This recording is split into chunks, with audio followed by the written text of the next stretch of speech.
रही मन चुप रह बैठियो, देख दिनन को फेर, जब नीके दिन आता है बनत न लागे देर।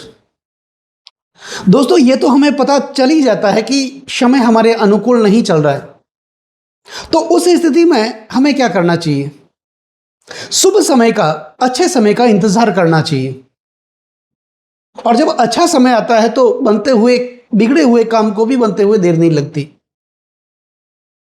कहते हैं धीरज धर्म मित्र अरुणारी, आपातकाल पर के हैं चारी। यानी विपत्ति में ही पता चलता है कि हमारे अंदर धीरज कितना है। विपत्ति में ही पता चलता है कि हम धर्म के साथ कितनी दृढ़ता से खड़े हैं। विपत्ति में ही पता चलता है कि हमारे अपनों का साथ सच्चा है या झूठा। और विपत्ति में ही पता चलता है कि हमारे जीवन साथी की चरित्रता असली है या नकली। और शनिदेव कर्म फलदाता, दया और शनि की साढ़े साथी में ये हमें दिखाते भी हैं। दोस्तों, शनिदेव को कर्म फलदाता कहा जाता है, कलयुग के न्यायाधीश से दंडाधिकारी हैं। हमारे कर्मों का लेखा जोखा अपने पास रखते हैं और हमारे कर्मों के हिसाब से फल की प्राप्ति भी देते हैं। हमारे सौर परिवार में एकमात्र ऐसे ग्रह हैं जिन्हें साढ़े साथी बढ़ैया का अधिकार दिया गया, हक दिया गया।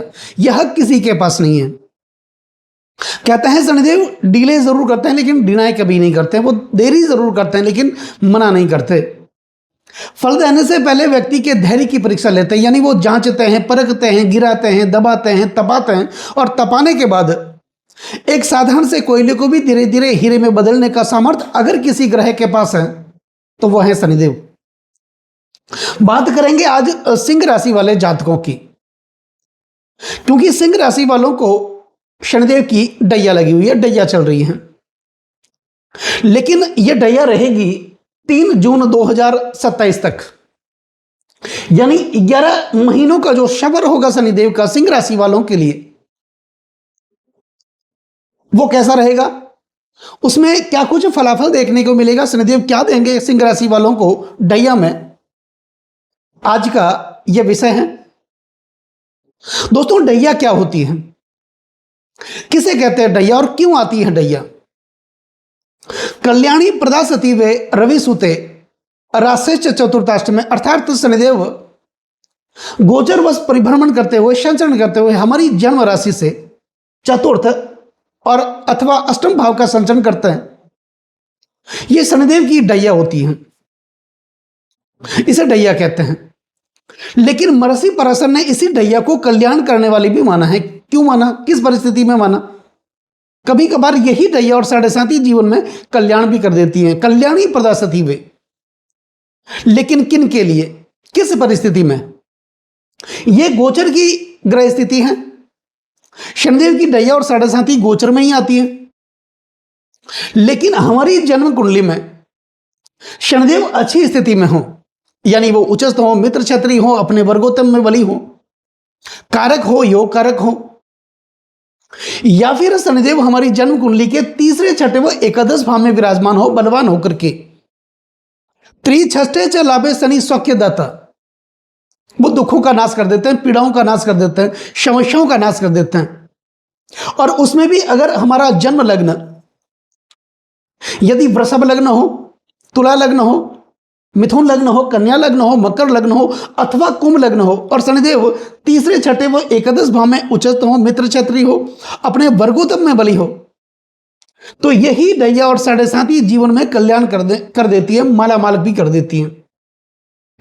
अब आने वाला जो समय है 11 महीनों का समय सिंह राशि वालों के लिए, इसमें डैया में भी अगर शनिदेव की स्थिति को देखें तो यह स्थिति बहुत ही बढ़िया होगी। क्यों होगी? दोस्तों, शनिदेव की डैया तो चली रही है और सिंह राशि वालों के लिए शनिदेव अष्टम भाव में देव गुरु बृहस्पति की मीन राशि में विराजमान है।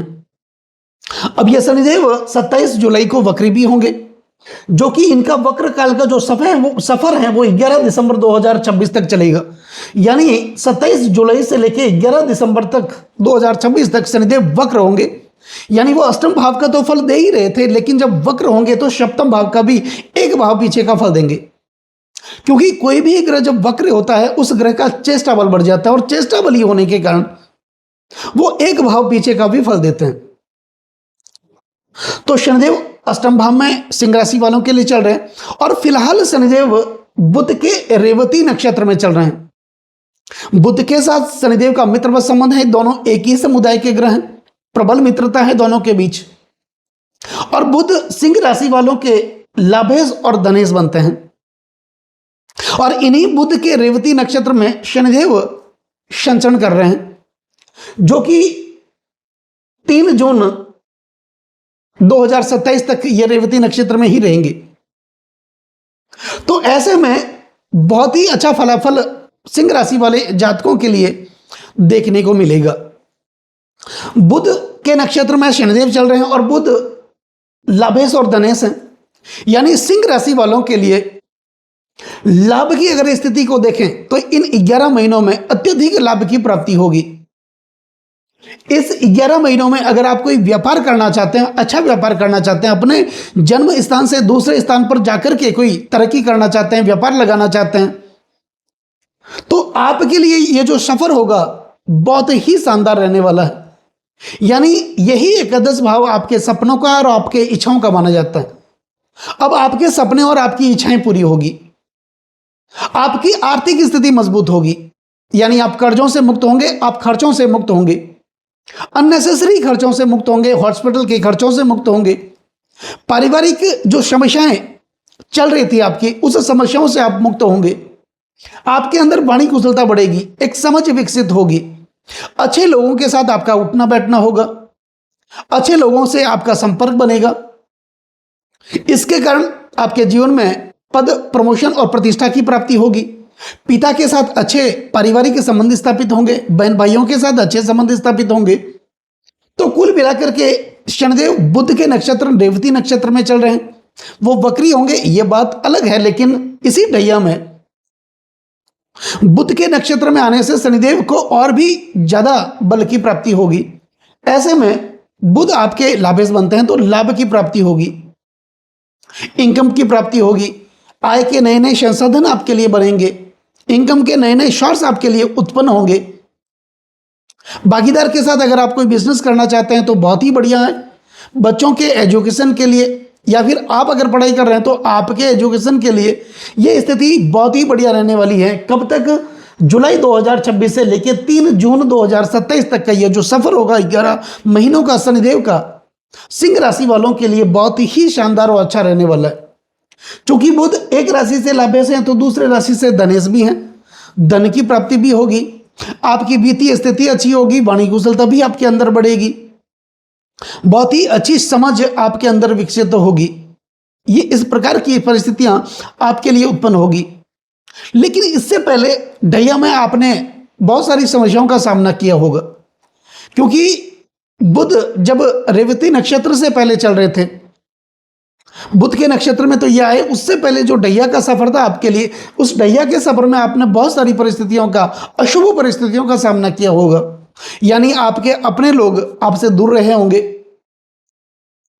आपने जिन लोगों का साथ दिया सुख दुख में, दुख की घड़ी में कंधे से कंधे मिलाकर के आप साथ देते रहे, वही लोग जब आपकी बारी आई तो आपका साथ छोड़ करके चले गए।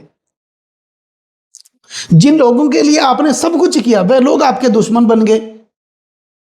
आप करना कुछ और चाह रहे थे, आपसे हो कुछ हो रहा था। एक स्थिति, गुजराती में एक कहावत है, एक सांधो अनेटे टूटे। एक को बनाने की स्थिति में आपके 13 बिगड़ रहे थे।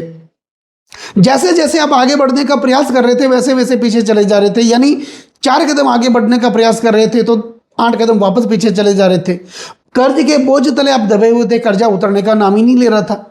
5 रुपए का कर्ज आप कैसे भी करके उतारने का प्रयास कर रहे थे तो 10 रुपए का कर्ज आपके लिए तैयार खड़ा था। माता के साथ वैचारिक संबंध बने हुए थे, पिता के साथ, भाइयों के साथ वैचारिक संबंध बने हुए थे, कोर्ट कचहरियों के आप चक्कर काट रहे थे, प्रॉपर्टी विवाद चल रहा था, फैसला आपके पक्ष में नहीं आ रहा था, आप बहुत सारी परेशानियों से परेशान रहे होंगे। लेकिन अब ये जो 11 महीनों का सफर है सिंह राशि वालों के लिए बहुत ही शानदार रहने वाला है। अब शनिदेव आपके अष्टम भाव में चल रहे हैं तो आपके अंदर की जो क्षमताएं, योग्यताएं, उनको वो बाहर लेकर के आएंगे। कुल मिलाकर के आपके स्थिति जो है वो अच्छी रहने वाली है। अब शनिदेव 27 जुलाई को वक्री होंगे तो सप्तम भाव का फल देंगे, जहां पर शनिदेव की स्वयं की राशि कुंभ राशि है, जो शनिदेव की मूल त्रिकोण राशि है। तो सप्तम भाव दसम से दसम होने के कारण आपके कार्य क्षेत्र का भाव भी माना जाता है। तो आपके कार्य क्षेत्र में उन्नति देखने को मिलेगी। दांपत्य जीवन में जो अलगाव बना हुआ था वो दूर होगा। पति पत्नी के बीच वैचारिक मतभेद बने हुए थे वो दूर होंगे। और अगर आप अविवाहित भी हैं, विवाह के प्रस्ताव भी आपके लिए आएंगे। बहुत अच्छी स्थिति का निर्माण आपके लिए हो रहा है। सप्तम भाव की फल की प्राप्ति आपको देखने को मिलेगी। तो कुल मिलाकर के ये कहा जा सकता है कि शनि की ढैया में ही सिंह राशि वालों को जुलाई 2026 से 3 जून 2027 तक का जो सफर होगा 11 महीनों का, ये काफी शानदार रहने वाला है।